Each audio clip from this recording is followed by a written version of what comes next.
Okay, so you're welcome to the Rhemabotics archive, and I wanted to push this forward, and do it with my wife. Yes, but it is urgent. I will still do a video with my wife later, in the future. Yeah, there will be an interview I'll be doing with my wife, and it will be on the way to marry. Yes, the right way Christians should marry. But right now, I'll be talking about, checklist. Yes, checklist. Things to look out for, things to make sure they're in place before you get married. Please, this is very important. That's why I say it's urgent. So imagine somebody listening to this before the person gets married next week.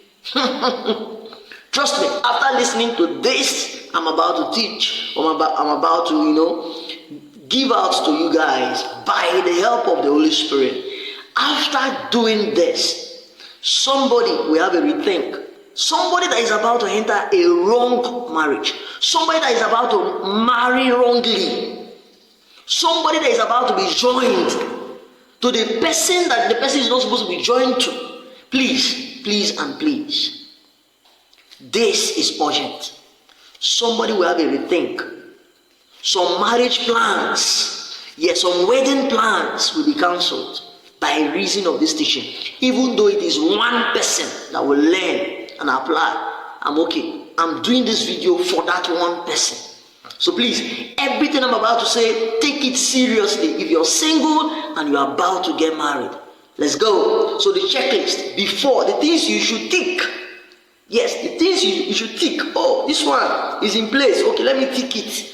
Before you get married, I call it the checklist. Before the wedding or before marriage. The checklist. I have about 5 of them. 5 of them. And it's not a long video, it's a very short video. Trust me. Let's go. So number one. Now this one is personal. This one has to do with you. 2 out of these 5 is you that must make a decision. Then the remaining 3, they are external. So 2 internal, 3 external. Let's go. So the first one is spiritual compatibility. Now spiritual compatibility has to do with you.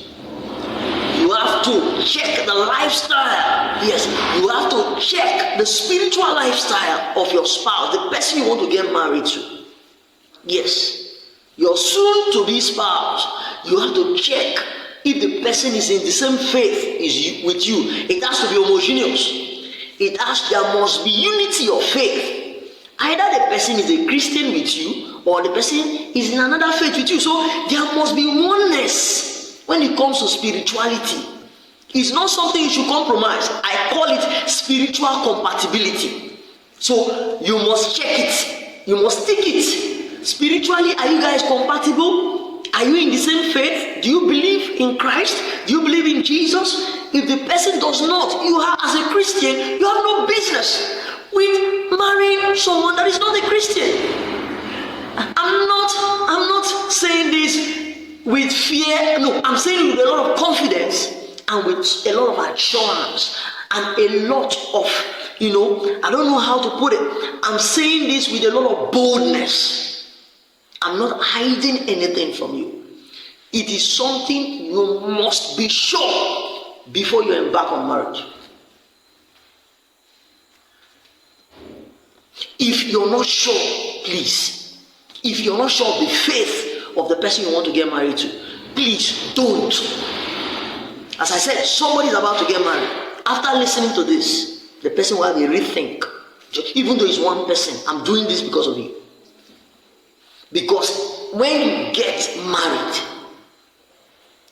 that compatibility you don't have in your spirituality will be the reason for your divorce. That's why I'm doing it. When I come up with a Rhemabotics, whenever I come up with any of the Rhemabotics archive, episodes or content, I'm not just coming here to do content. No, I am a man that is sent to pass a message to a generation. It's a very serious matter. So number 2, after spiritual compatibility. I'm not saying the same church. It must not be the same church. The person can be in another church, you're in your own church, no problem. But the fact that you believe in Jesus, two of you believe in Jesus, you have the same faith. Your faith is not contrary to the faith of the other. I can also add, in terms of doctrine, there is unity in what your church does and the one your spouse to be. Yes, in what they do in their own church, there should be some level of, homogeneity and uniformity. Yes, there should be some level of compatibility. Not these particular people, they pray in tongues. This one, my wife that I want to marry, their church, they don't pray in tongues, they don't believe in tongues. But for me, I pray in tongues, I believe in tongues. And you want to go and marry? You're finished in that marriage. You will keep fighting because of that tongues. So there must be spiritual compatibility. Number two, you can see how much time I spent talking about spiritual compatibility because it is very, very important. I didn't call the name of any church if you watch. Just principles are principles. Forget the name of churches. It's not about a church. Just obey the principle I gave to you and it will work. Now number two, that has to still do with you. You have to make a decision. It's called values compatibility. Values compatibility. What are your values? What are the things you believe in? What are the things you value? What are the things you value? Do you value going to clubs? Are you a club person? Are you someone that likes to smoke, to drink, to do things that are secular, even though you're a Christian? I'm not encouraging you to do so. But the person you're marrying, you have to check the lifestyle. If it is the same thing, if two of you are compatible, because you keep fighting in that house. Imagine as a young Christian girl that has a good moral background, you're getting married to someone that smokes, you're finished. It's a warning. This, most of my videos, they are warnings. The hand of God is on me while I'm saying this. They are warnings. Don't go into that marriage. Beware. Be guided. Be guided. Let's go. Now, the next, I've talked about two, spiritual compatibility and values compatibility. That has to do with you, is internal. Now, let's look at the remaining three, which are external. They are called external factors. You don't have any control. These two, I mentioned, you have control over them. But the other three, you don't have any control. Now, they are, the first one is parental approval. The first one is parental approval. Family, both families, are they in agreement? Your parents, your mom, your dad, are they your sisters? Are they in agreement? If they are telling you no, hey, you have to be careful where you're heading to. This journey you're about to embark on. If your parents are saying no, if your family members are saying no, you have to be. See, as I say checklist. That's mean you look at number one, you tick. You look at number two, you tick. The third one, you tick. That means your family, your parents are giving you a nod. Go ahead. There is a support, a full support for you to go ahead. Then you go ahead. If they are not giving you support, any support, if they are not telling you to go ahead, please go back to the place of prayer. Put it in prayer. Don't rush into it.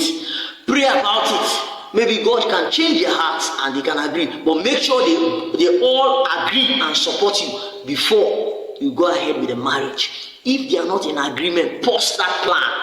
Pause the wedding you're about to do. Now let's move on to number 4. I've talked about parental, approval. Now this is external. It has nothing to do. You don't have control over it. Now the third one is pastoral approval. Pastoral. That means the church you belong to, the pastor you're submitted to, as a Christian lady, as a Christian man, the pastor you're submitted to should approve of the man or the woman you want to get married to. If they don't approve, if they are not giving you a nod, if they are not saying yes, don't embark on it. You better wait in the place of prayer. I will not waste time on this. A lot of people that are not submitted to any religious authority, a lot of people that are not submitted to any spiritual authority, a lot of persons that don't value what a spiritual authority is, they don't even understand it. They will make ridicule of this. They will say, waiting consign me and my pastor. I don't care about what the pastor say. I pity you. Your pastor is someone God has placed to watch over your soul. So you must give them that place to approve of your marriage. If they don't approve, don't move. Hold on, keep praying until your pastors give you a go ahead. Let's go to the next one.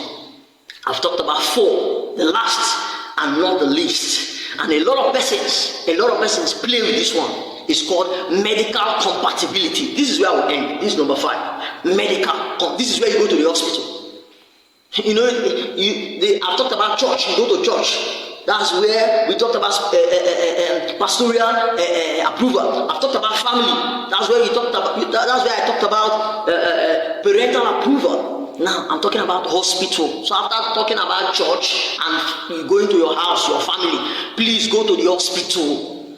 Hospital must carry out diagnosis, carry out a test to check your genotype and your blood group.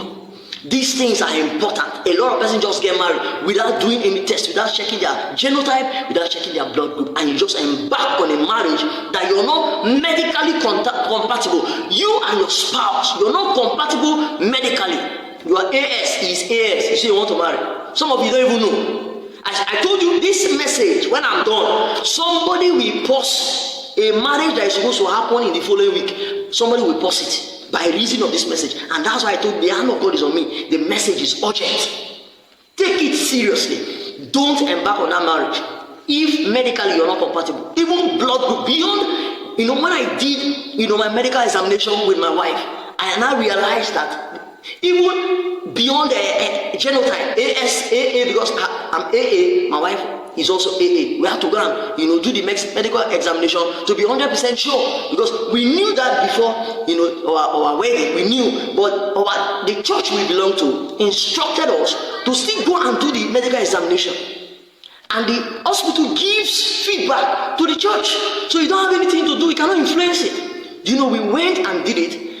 While they were about to give us our result, we were scared. I will not lie to you, because the moment she is AS and AS, my church, the church I belong to, will not wed us. That's how serious they take medical compatibility. My church, the church I belong to, takes medical compatibility very seriously. They can pause a marriage because of a couple, because of two people that are not compatible. They can medically, if the moment they notice they are not compatible, my church, they will pause that marriage. That marriage will not take place. So only AA can marry AA. Only AA can marry AS. AS cannot marry. SS cannot marry, because you know what happens when they finally marry. Having a sickle cell child is inevitable. It's inevitable. You can't risk it. You know what those children are going through. You cannot risk it. Don't say, I love him. It's not about love. No. And that's why we also advise, at the beginning of the relationship, start asking, are you AA? Are you AS? Don't wait till you'll be clouded by love. You're blinded by love. At the beginning of that relationship, start asking questions. But me, I'm AA. What are you? So that the moment you hear the person is AS and you're AS, and AS people should be more careful. AA can marry anyone, can marry AS, ASS, but AS people should be more careful. That's why you should ask questions before you embark on that relationship. Okay, so medical compatibility, even as I said, beyond genotype, we got to realize and discover that blood group, when it comes to child, that's the conception of a child, your blood group has to be compatible. Yes, there are different blood groups that don't match. They don't match. You always have issues with miscarriages and all that. I cannot give you the medical explanation of that, but I have a little knowledge of it.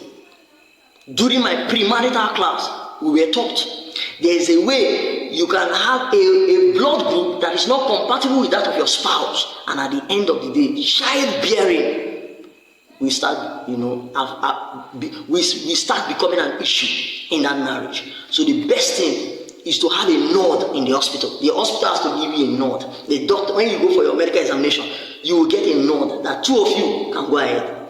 So in conclusion, let me just list the 5 of them. As I said, checklist, 5 of them, 5 things that you should tick in your checklist before you get married. Number 1, Don't forget, I talked about spiritual compatibility that has to do with you. Number 2, I talked about values compatibility. It has to do with you. You have the finance, it's internal. So you have the control. You have to check it before you go ahead. Then the remaining 3, I talked about parental approval, which is external. I also talked about pastoral approval, which is also external. Then finally, I talked about medical, compatibility. Thank you so much for being part of today's episode of the Rhemabotics Archive. See you on the next